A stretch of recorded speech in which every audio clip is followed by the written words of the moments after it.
क्या खूब कहा है किसी ने कि व्यक्ति गलत काम अकेले ही करता है, लेकिन उसका आनंद बहुत से लोग उठाते हैं। इसके बाद आनंद उठाने वाले वे सभी लोग तो बच जाते हैं, लेकिन अधर्म करने वाला वह एक व्यक्ति ही संपूर्ण पाप का भागी होता है। दोस्तों, जब किसी समाज में विद्वानों की उपेक्षा होने लगती है, तब वहीं से उस समाज के पतन की नींव पड़ जाती है। इसलिए ज्ञानियों के ज्ञान का आदर कर उन्हें अपने जीवन में अपना कर ही हम समाज की बौद्धिक संपदा का संरक्षण कर सकते हैं और तभी एक स्वस्थ समाज का निर्माण होगा।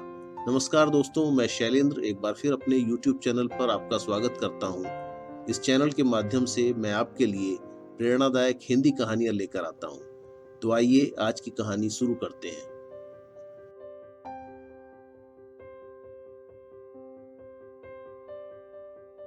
आज की कहानी एक मूर्ख राजा के शासन की है, जो विद्वानों व बुद्धिमानों से बहुत नफरत करता था। उसके साथ ही राजा क्रूर भी था। उसने सभी बुद्धिमान मंत्री, सेनापति व सभासदों का निरादर करके उन्हें राज्य से बाहर निकाल दिया और चापलूस व मूर्ख सभासद को राज दरबार में रख लिया। राजा उस राज्य के बुद्धिमान व ज्ञानी जनों का निरादर करने लगा। जो भी कोई ज्ञानी सिद्ध पुरुष होता, राजा के सभासद भी उसे अपमानित करने का कोई अवसर नहीं छोड़ते थे। इस कारण उस राज्य में अन्य राज्यों के पंडित व ज्ञानी पुरुष आते ही नहीं थे और वहां किसी प्रकार की बौद्धिक चर्चाएं नहीं होती थी। अगर कोई ऋषि मुनि उस राज्य से होकर गुजरता था तो उसे अपमानित करके निकाल दिया जाता था। उस राज्य की प्रजा भी राजा के कोप के डर से मूर्ख बनकर रहने लगी।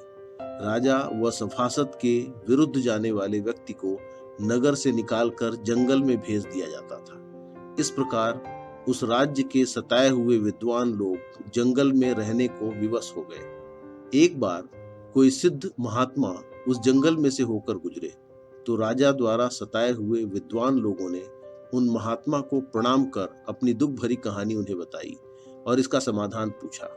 महात्मा ने कुछ क्षण अपनी आंखें बंद की और फिर पुनः आंखें खोलकर बोले, जिस राज्य में मूर्ख राजा का शासन होगा और जहां मूर्ख सभासद व मूर्ख लोगों का ही निवास होगा, उस राजा व राज्य का पतन होना सुनिश्चित है।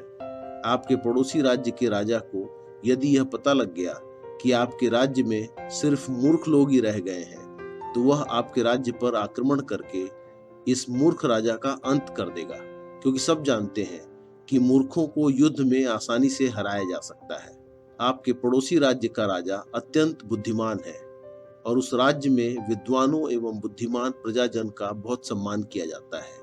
आप विद्वानों को मेरी यही सलाह है कि आप इस राज्य को छोड़कर वहीं चले जाएं। वहां आपके ज्ञान को उचित सम्मान मिलेगा। सभी लोगों को महात्मा की सलाह उचित लगी और वे सभी विद्वान पड़ोसी राज्य के राजा के पास जाकर उन्हें सारी बात बताई।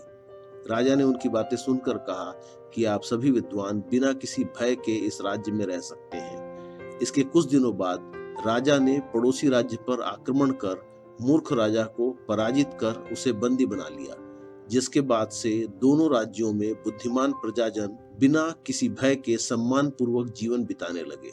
तो दोस्तों, यह कहानी हमें सीख देती है कि जिस समाज में या परिवार में ज्ञानी विद्वानों व बुद्धिमानों को उचित सम्मान व आदर नहीं मिलता है, वहां कभी विकास नहीं हो सकता। बुद्धि बल सभी प्रकार के बलों में श्रेष्ठ माना गया है, क्योंकि बुद्धि ही जटिल समस्याओं का समाधान करती है। विद्वान समाज को विकसित करने में महत्वपूर्ण योगदान देते हैं। इसलिए किसी भी देश के शासक को अपने देश के विद्वानों को उचित आदर सम्मान देना चाहिए।